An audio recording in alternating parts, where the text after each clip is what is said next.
Dobbs, c'est Alessio Chiodi qui lui ne prendra pas part à ce Grand Prix de Belgique. Il ne s'est pas qualifié hier lors des essais. Mais voilà, hier lors des manches qualificatives, il a eu un problème avec une pierre justement dans le changement de vitesse. Il a dû s'arrêter, il est allé au repêchage et au repêchage il était deuxième, il est de nouveau tombé. Et puis voilà, c'est terminé, qui case, je dirais, à la maison. Et ça, c'est un petit peu, je dirais, le système, le nouveau système. C'est comme ça, c'est la même chose pour tout le monde. Et puis voilà, ça laisse un petit peu la voie un peu plus libre à James Dopp, qui lui, je dirais, mentalement, ça le renforce, puisqu'il peut se présenter au départ avec beaucoup plus décontracté, puisque son adversaire direct ne s'est pas qualifié.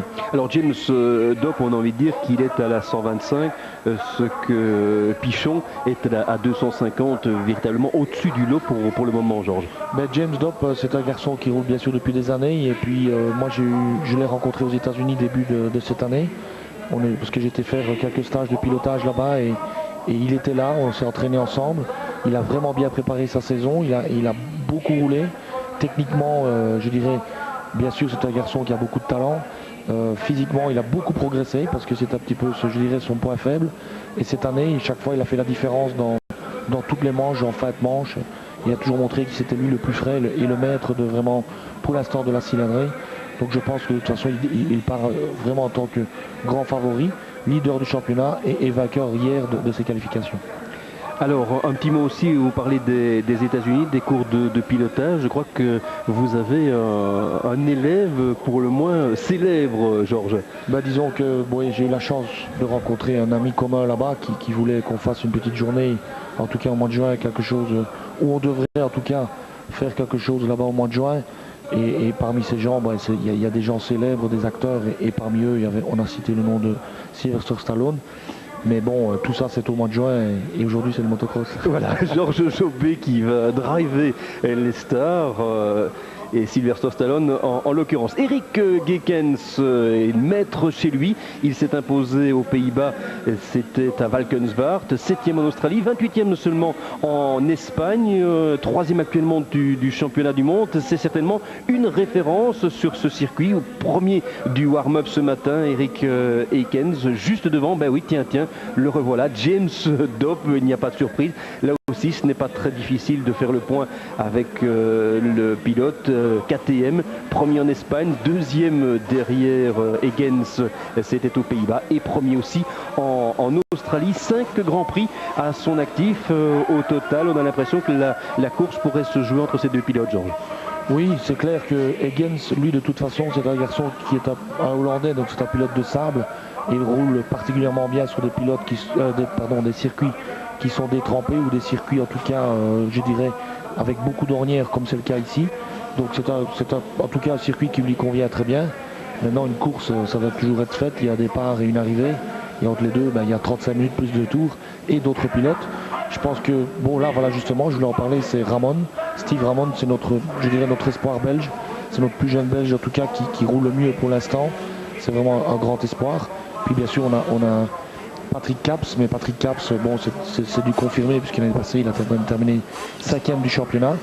Et puis pour l'instant il a fait 4e à Valkenswaard. Et puis maintenant il est de nouveau bien, je pense, dans le championnat, il se situe en 8e position. Je pense que Patrick revient un peu dans le parcours, il a eu du mal en Espagne à se mettre dans le bain, mais maintenant je pense qu'il est vraiment bien, il a pris ses repères avec sa nouvelle moto. Et je pense que bon, c'est un garçon qui aujourd'hui devrait faire une bonne course. Et bien voilà, on croise les doigts pour nos compatriotes. On suivra aussi le duel au sommet avec Eric Ekens et James Bond. Et pourquoi pas un autre pilote belge. Ils nous ont habitués à de bonnes surprises à domicile. Et je pense Sven Brugelmans, pourquoi pas. Voilà la starting list.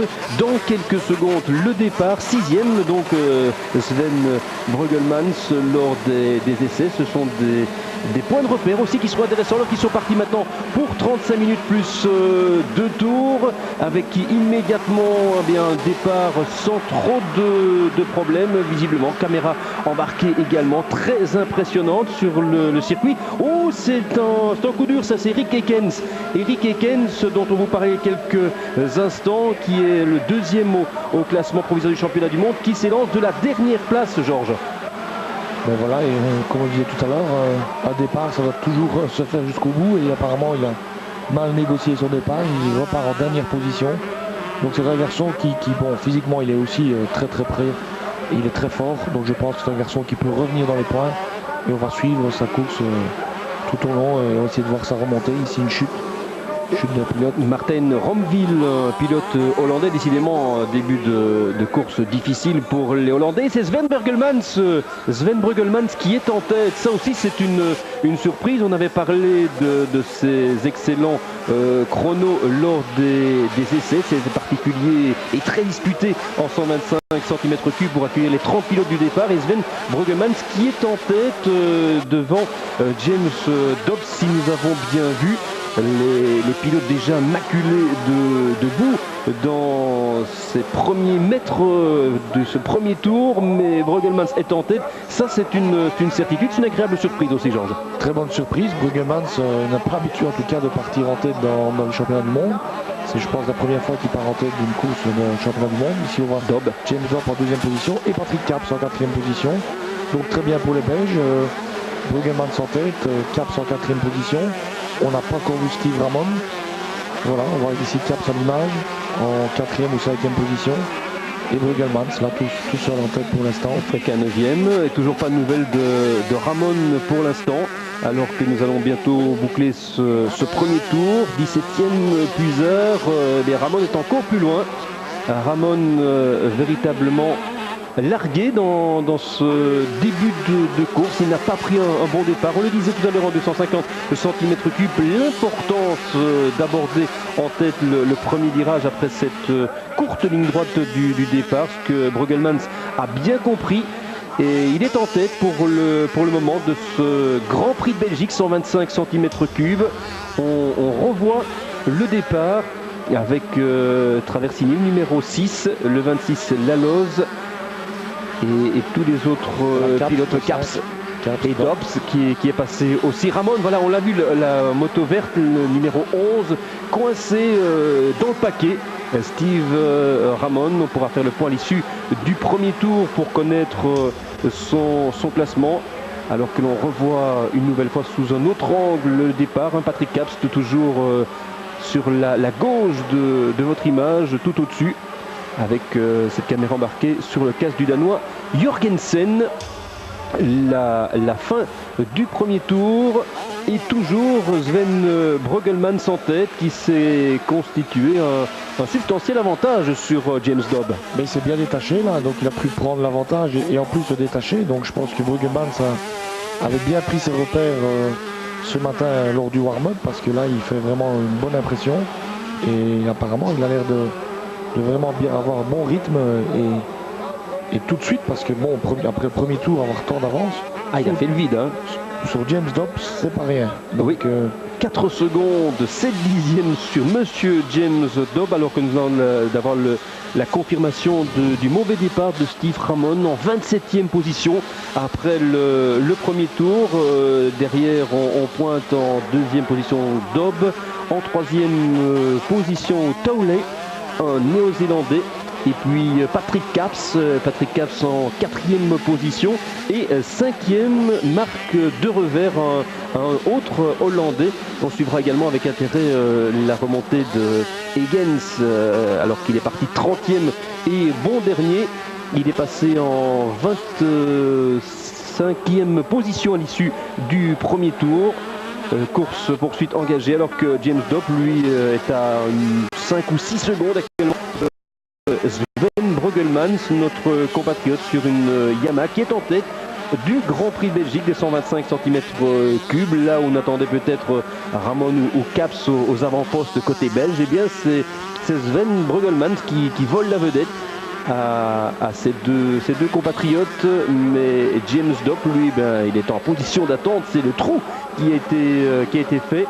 Et Towley sur la Suzuki, le néo-zélandais, lui qui compte 1 seconde 7 de retard sur James Dobb qui va peut-être attendre aussi. On connaît son expérience et la possibilité qu'il aurait de refaire un peu son handicap. Alors peut-on parler de handicap seulement après quelques 5 minutes de course, Jean? Oui, et on voit ici De Rover qui attaque Caps et qui le passe d'ailleurs. Oui. Voilà, Patrick Caps qui était en 4e position se retrouve en 5e ou 3 ou 4, je ne sais pas.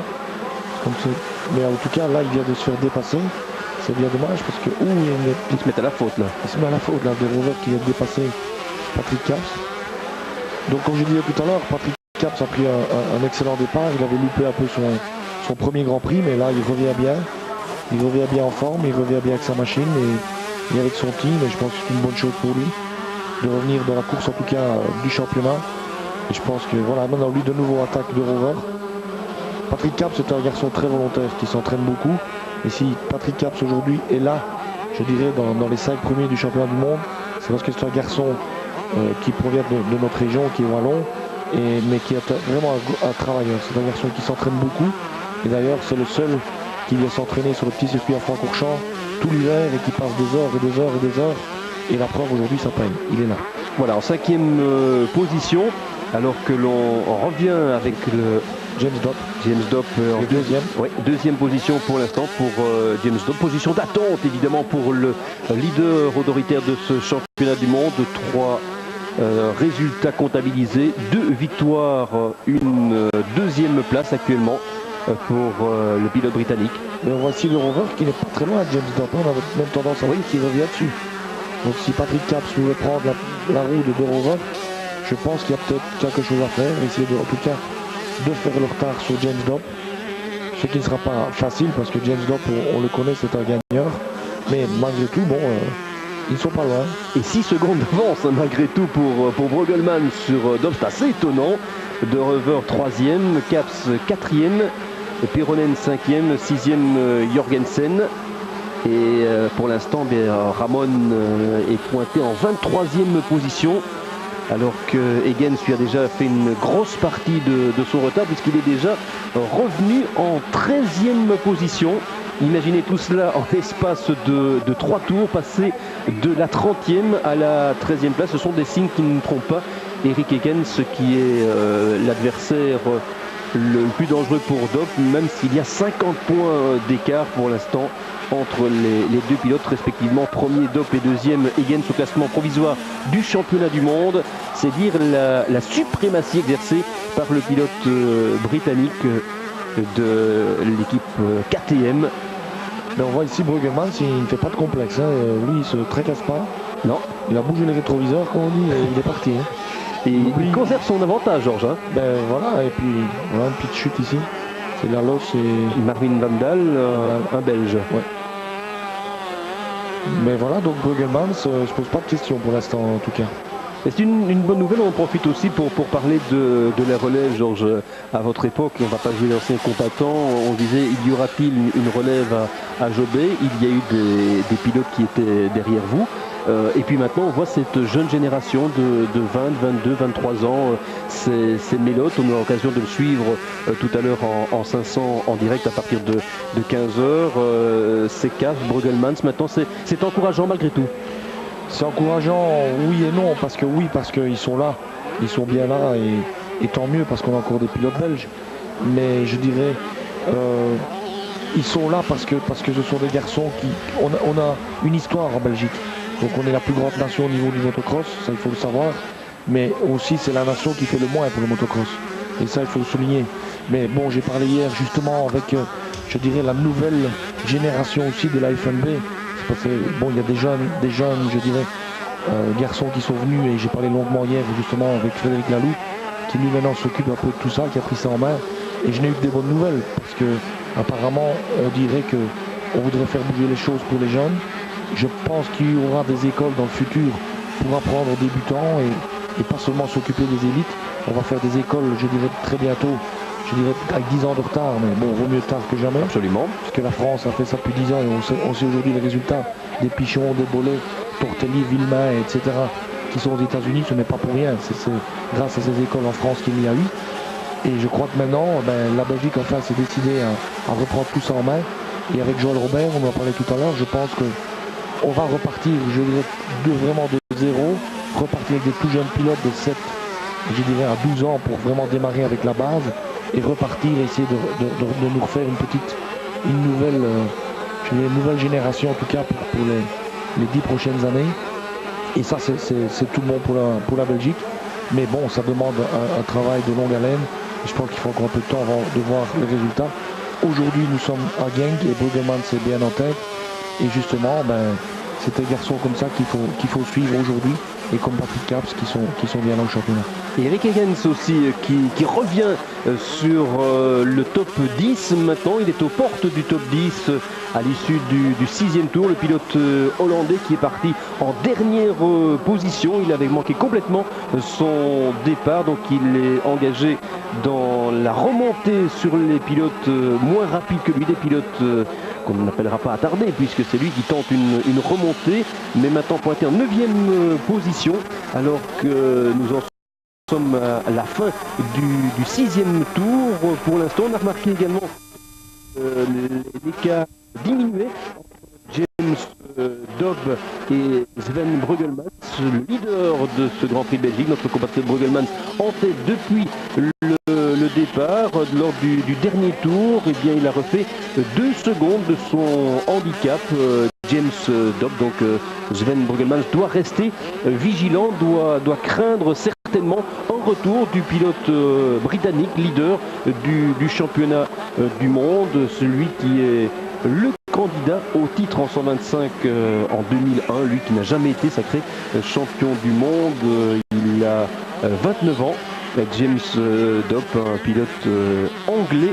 Et c'est la nouvelle génération. On parlait de Rocard tout à l'heure. Et bien James Dobb, c'est un petit peu la génération montante également anglaise, même si c'est plus un tout jeune, ce n'est plus un espoir. C'est une confirmation qui devrait voir la consécration cette année en 125 cm3. Higgins, lui, ne se pose pas de questions. Il est en train de revenir. Il refait une grosse partie de son retard. Lui, il a 23 ans. Lui, c'est un jeune qui n'a pas encore remporté de Grand Prix, mais qui, petite anecdote au passage, avait débuté en 93 et c'était déjà en Belgique. Donc un pilote qui est assez étonnant. Oui, Eric Higgins, bon, il a gagné un Grand Prix. Il a gagné un Grand Prix en Hollande il y a un mois. Et on voit ici à l'image, on l'a suivi ici pendant un tour et demi. Et c'est un garçon qui pilote très très bien. On peut remarquer qu'il est bien debout sur les repose-pieds. Il vraiment négocie bien ses trajectoires. On le voit ici à l'image. Et c'est un garçon qui roule vraiment. Il est à l'aise dans les ornières, il est à l'aise dans je dirais, la boue. Et je dirais que quelque part, c'est un peu la technique. Voilà, ici on voit un autre pilote qui lui par contre a mal négocié son ornière et qui vient s'enfoncer. Taolé, le Néo-Zélandais. Et ça, c'est un peu la fatigue aussi, hein, les bras qui fatiguent. On ne sait plus se mettre debout et on fatigue, on tombe. Et voilà ici de nouveau Higgins qui est derrière 2-3 pilotes et qui analyse et qui essaie de recouper et puis qui essaiera de passer. On le voit ici, il recoupe carrément de l'autre côté le pilote de sa trajectoire. Et alors il essaye vraiment à gauche, à droite. Et il va essayer de passer. Je pense qu'ici maintenant il va essayer de passer à droite. Voilà, on revient sur Bruggelmans, c'est Dobb, Dobb qui est revenu après le 6e tour. Maintenant 1 seconde et 1/10 d'écart entre Bruggelmans et Dobb. On pourrait peut-être s'imaginer maintenant voir le pilote britannique tenter de porter une première attaque ou à tout le moins de suivre encore quelques minutes Bruggelmans. De Reuver 3e, Caps qui est lâché un peu prise et qui est à 6 secondes maintenant, Pironen 5e et 6e Jorgensen. Je pense que Dobb doit d'abord analyser un peu les lignes de Bruggelmans avant de porter une attaque, parce que Bruggelmans roule bien, il roule vite. Donc je pense que Dobb ne va pas avoir facile de le dépasser, parce que lorsqu'un pilote est en tête comme ça et qu'il a un bon rythme, il ne suffit pas de venir derrière pour le dépasser. Il faut quand même regarder bien les trajectoires. On peut s'apercevoir des temps que Dobb a aligné les temps et qu'il va plus vite, il va 3 secondes plus vite autour. Mais bon, quand on est derrière le pilote, il faut encore pouvoir le dépasser.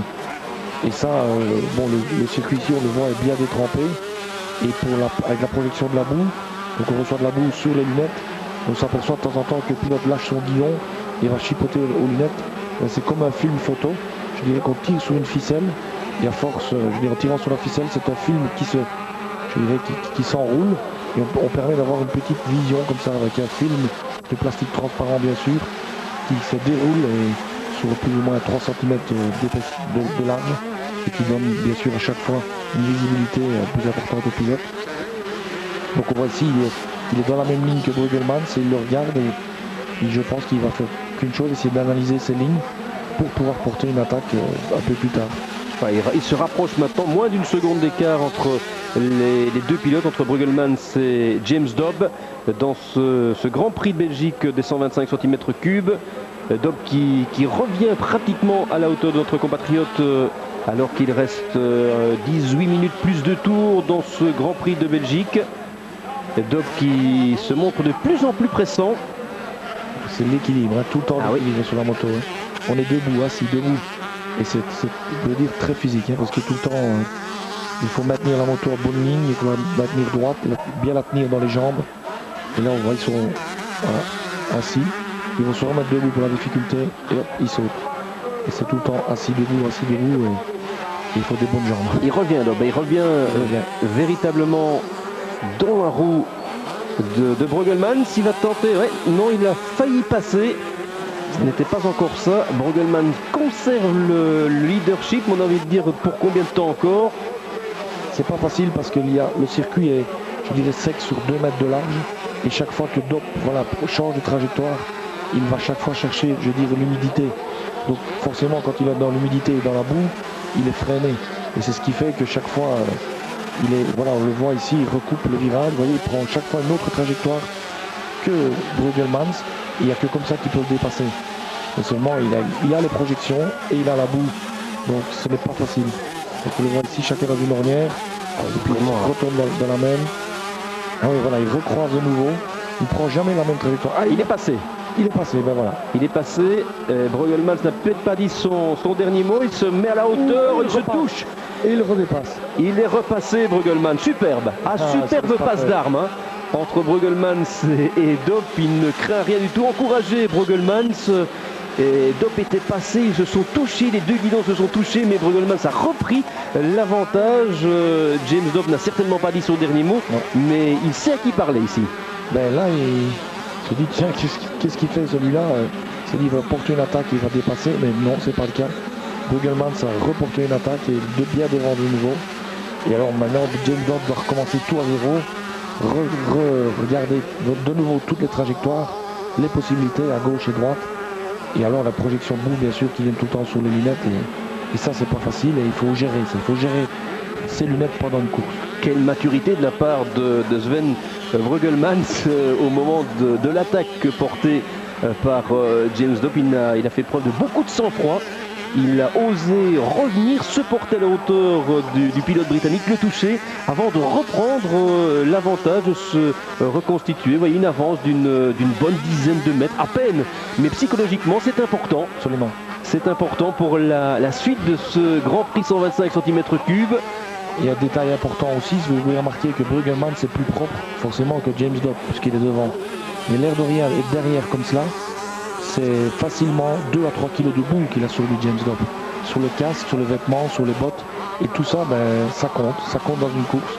D'avoir la boue, d'être sale, d'être humide et surtout d'être lourd. Et ce n'est pas évident de lever les pieds comme ça, avoir peut-être 1 kg sur chaque botte, en plus que Bruggelmans. Mais tout ça, ça compte. Et il faut essayer d'épargner les projections, essayer d'avoir le moins possible de projections sur soi pour être le plus léger possible.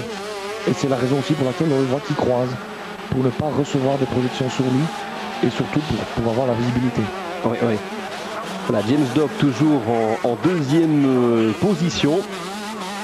Deuxième du championnat du monde aussi la saison dernière.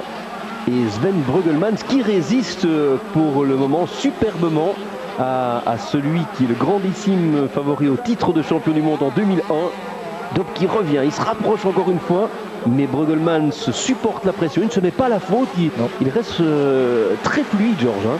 Il reste fluide, il reste vraiment bien concentré, il a les bonnes lignes et James Dobb doit trouver la faille. Voilà, on le voit, il essaye d'aller à gauche, à droite, mais chaque fois qu'il essaye quelque chose, il va dans l'humide, dans le mouillé, et il doit chaque fois repère chaque fois un peu de terrain et il doit refaire son retard. Ce n'est pas facile. Pas question de faire le cadeau du pilote britannique au pilote belge, ça c'est aussi une certitude. 15 minutes plus 2 tours encore dans ce Grand Prix de Belgique 125 cm3. La mi-course a été dépassée et pour l'instant les bien Bruggelmans résistent encore et toujours aux assauts, aux attaques répétées de James Dobbs. C'est une agréable surprise.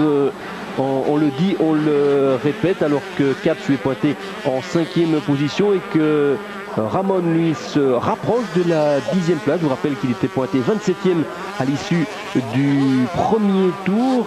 Higgins, celui qui est aussi entré dans le top 10. Ce sera intéressant de suivre la progression d'Eric Higgins pour la suite. On le retrouve, Eric Higgins, il suffisait d'en parler. 7e pour le moment. Et superbe remontée. Superbe remontée, partir de la 30e place et maintenant on se retrouve en 7e position. Mais il faut les dépasser, tous ces pilotes. C'est pas facile. Et puis on le voit ici, il roule bien, Higgins, on le voit. Il est vraiment bien positionné sur sa moto. C'est un garçon qui a beaucoup de talent aussi. Il a une belle position. Il se met debout lorsqu'il faut et il négocie bien tous les obstacles. On le voit bien. L'avantage pour ce pilote qui était le plus rapide lors du warm-up de ce matin, c'est de se retrouver maintenant avec une piste un petit peu dégagée, d'avoir refait une grosse partie de son handicap, avoir remonté des pilotes qui évidemment étaient moins rapides que lui. Si on se réfère au warm-up, c'est aussi un avantage pour tenter de revenir. Voilà, 7 secondes maintenant sur Jorgensen qui est pointé en 6e position, le pilote danois de Yamaha. Mais c'est pas évident parce que repartir dernier comme ça, reprendre un rythme plus rapide que les autres, ce n'est pas facile parce qu'il faut le dépasser, il faut passer à côté, aller dans la boue, etc. Et reprendre son rythme, ce n'est pas facile. Donc ça veut vraiment dire que Higgins est un excellent pilote d'abord et qu'ici il apprécie la piste et qu'il roule bien. Je voudrais faire peut-être une petite précision aussi au niveau, je dirais, du motocross belge en général, puisqu'on en a parlé.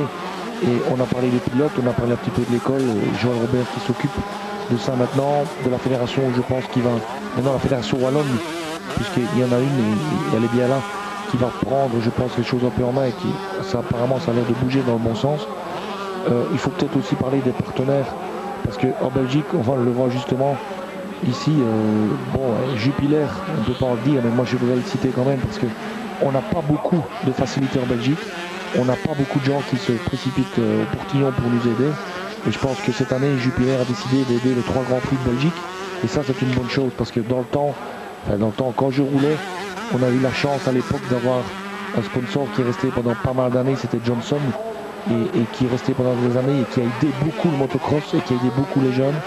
Et si moi j'étais là, c'est beaucoup grâce à eux et d'autres aussi. Et je crois qu'aujourd'hui, si Jupiler est là pour aider en tout cas le motocross belge, j'espère que ça va aider les jeunes et en tout cas essayer de nous sauver, qu'on soit gardé la meilleure et la première nation au niveau du motocross.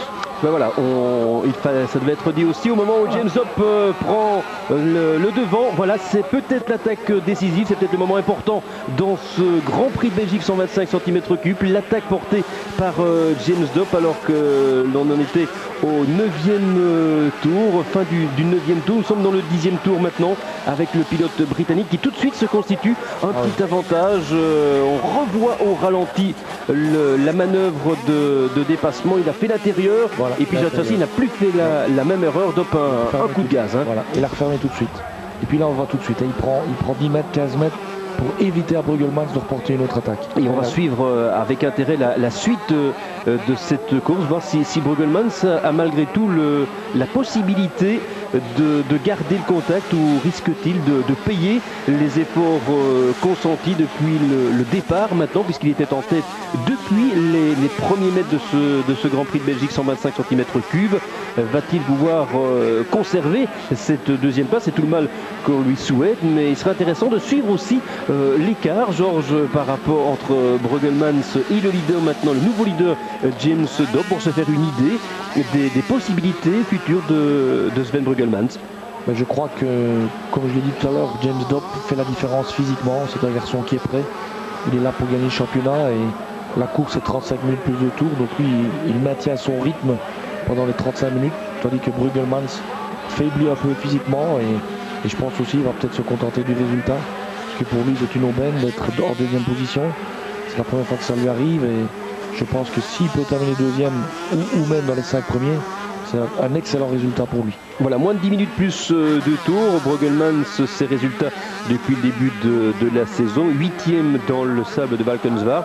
Il avait terminé 12e et en Espagne et en Australie. Il était pointé avant ce rendez-vous. Il devrait accomplir un bond au classement. Bruggelmans s'était pointé en 11e position. Il pourrait peut-être réaliser la bonne opération ici même sur le circuit de Genk, mais n'anticipons pas, attendons le résultat. Ne portons pas la poisse à ce pilote qui a montré de réelles possibilités et qui reste à une vingtaine de mètres actuellement de James Dock, donc il ne se laisse pas complètement décramponner. Jürgen Wibo, un autre Belge moins heureux, qui est visiblement contraint à l'abandon. La moto qu'il a abandonnée sur le circuit, tout le dépit du pilote qui se demande ce qui lui arrive. Sven Bruggelmans suit toujours en deuxième position derrière James Dobb. Oui, Bruggelmans, donc il tient quand même bien le rythme. Ah, voilà. Ramon. Steve Ramon qui lui est parti vraiment très loin et qui maintenant devrait être 9e, plus ou moins 9e là. C'est un excellent pilote, Steve Ramon, qui a beaucoup de talent. C'est vraiment un garçon, je dirais, de l'avenir. C'est notre plus jeune, je dirais, pilote en Grand Prix qui fait d'excellents résultats. Et je pense que c'est lui, après Stéphane Evert et Smet, qui maintiendra, je dirais, en tout cas j'espère, la Belgique au plus haut niveau.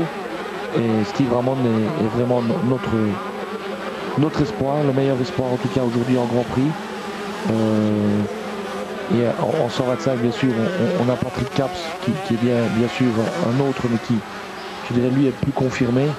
Et Steve Ramon a 18 ou 19 ans et je pense que c'est un pilote qui va faire parler de lui dans les prochaines années.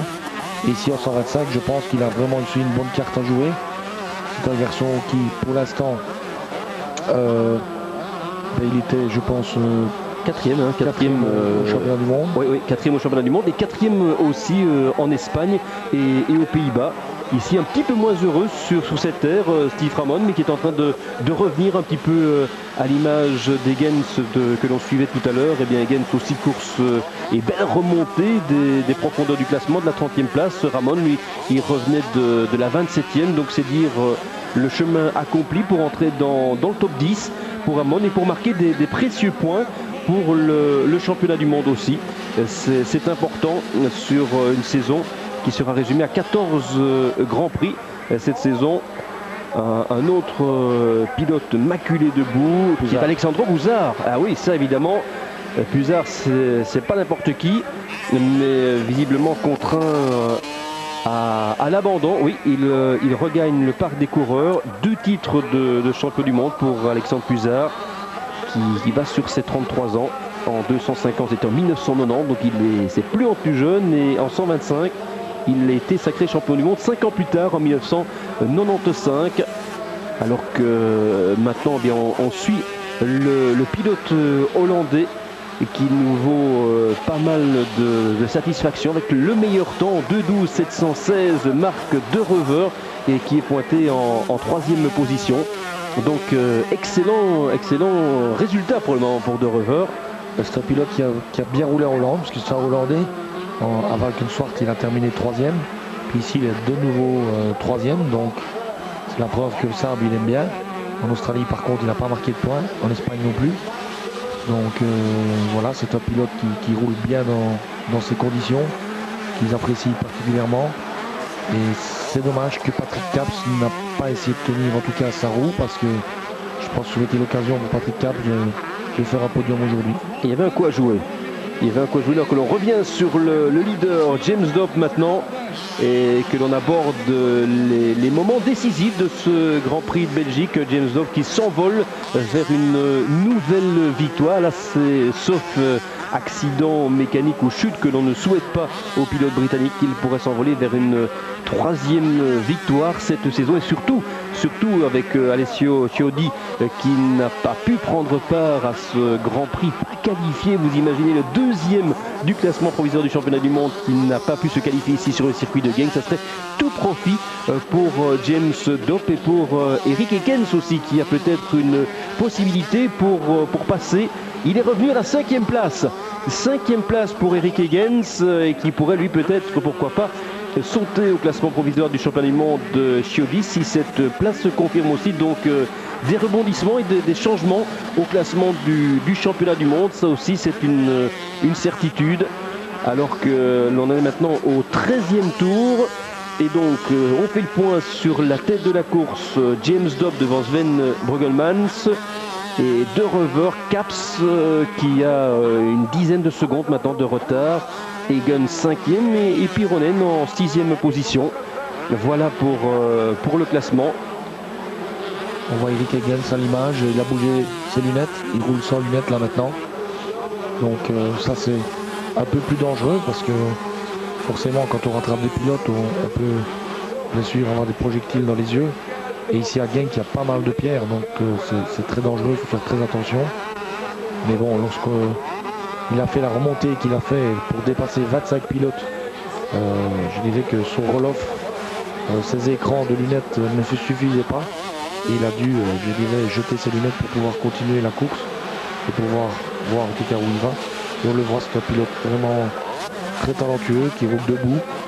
On voit ici dans les ornières debout. Il est très à l'aise. Il est très à l'aise. C'est un garçon qui est vraiment à l'aise dans les ornières et dans la boue. On le voit ici sauter le saut, un double saut. Et vraiment, c'est un excellent pilote. Voilà, Eric Ekens en 5e position. Il sera difficile pour lui de faire mieux.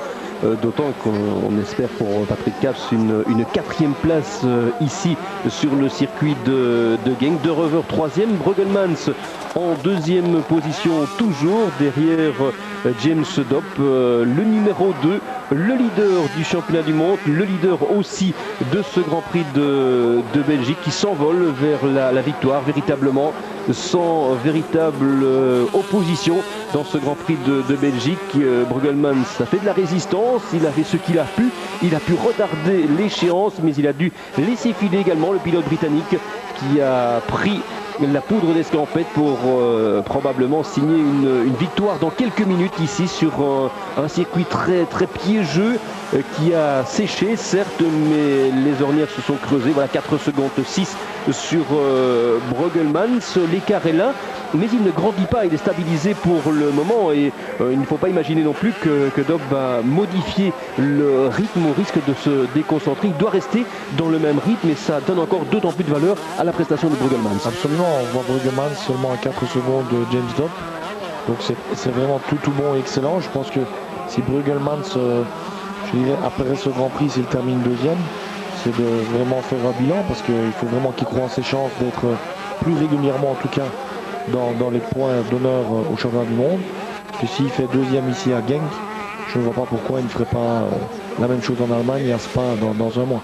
Voilà, donc c'est tout le mal que l'on souhaite à ce jeune pilote, actuellement 2e ici à Genk en position d'attente, parce que sauf aussi incident, il devrait garder cette 2e place. Il s'est constitué un avantage substantiel sur le 3e, qui n'est autre que Marc De Reuver pour le moment, seul 3e.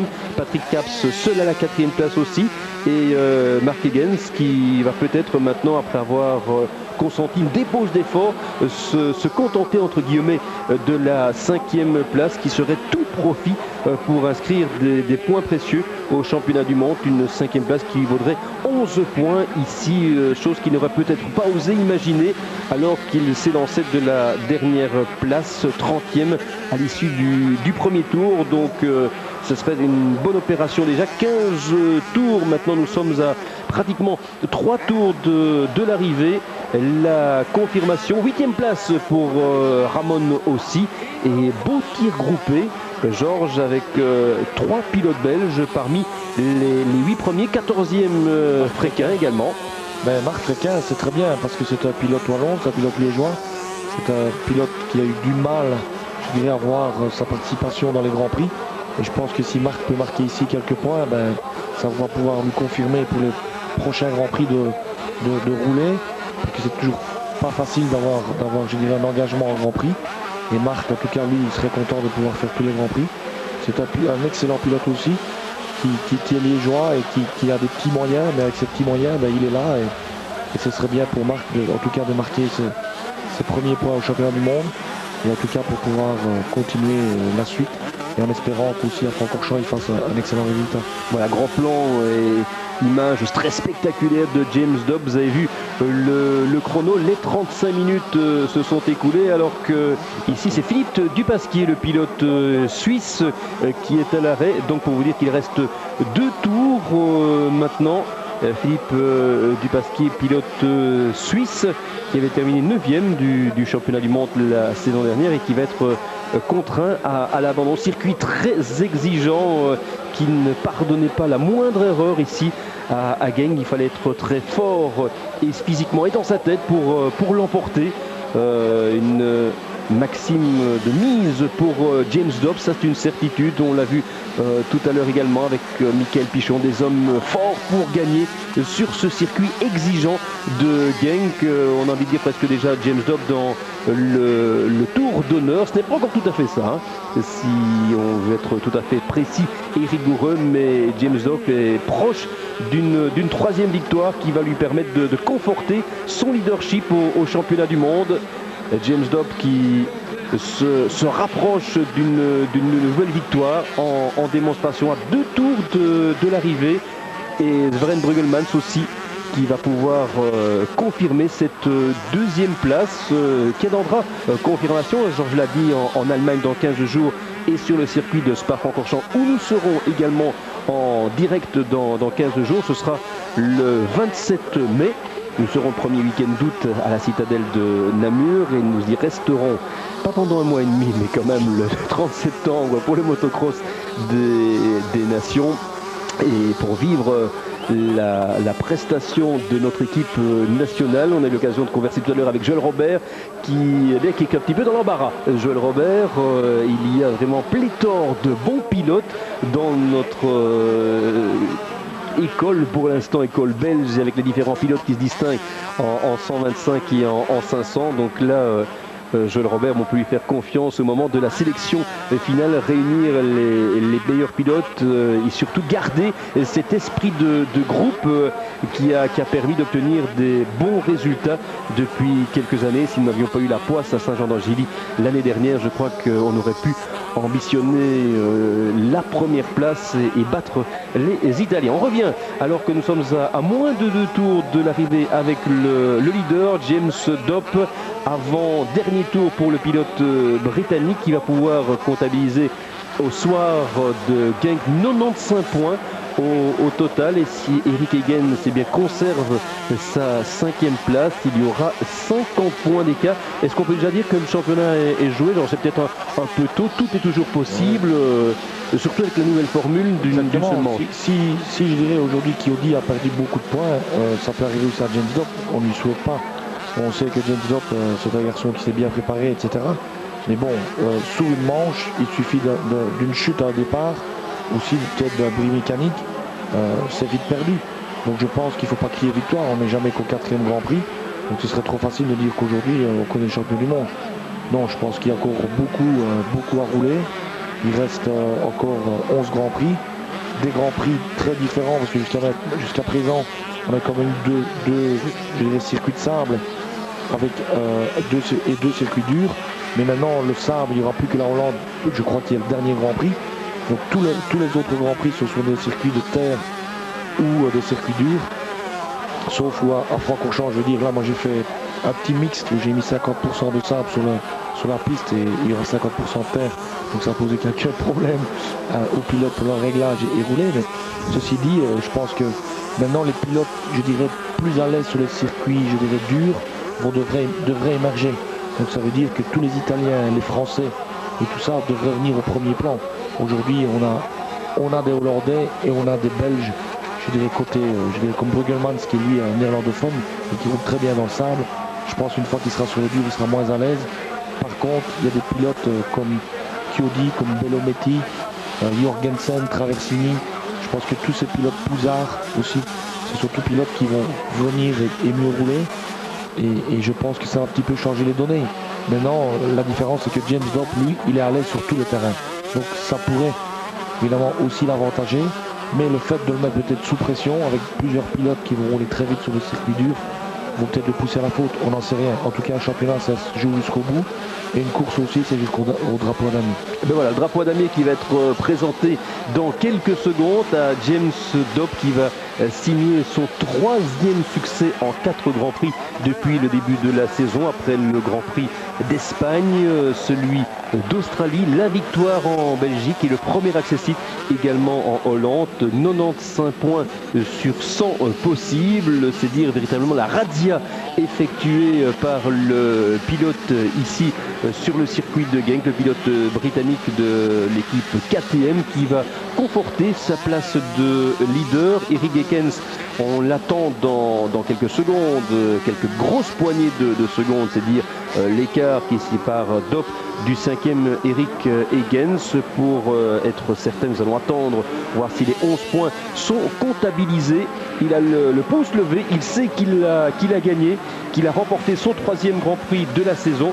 James Dopp, le point levé maintenant et le drapeau à damier brandi, alors que Sven Bruggelmans en termine également. Coup de chapeau à notre compatriote Sven Bruggelmans qui inscrit 20 points et qui passe aussi, et ça c'est important, de la 11e à la 5e place au classement général à 36 points pour Sven Bruggelmans, ex aequo avec un Français, Luigi Segui, alors que James Dopp lui maintenant est dans son tour d'honneur.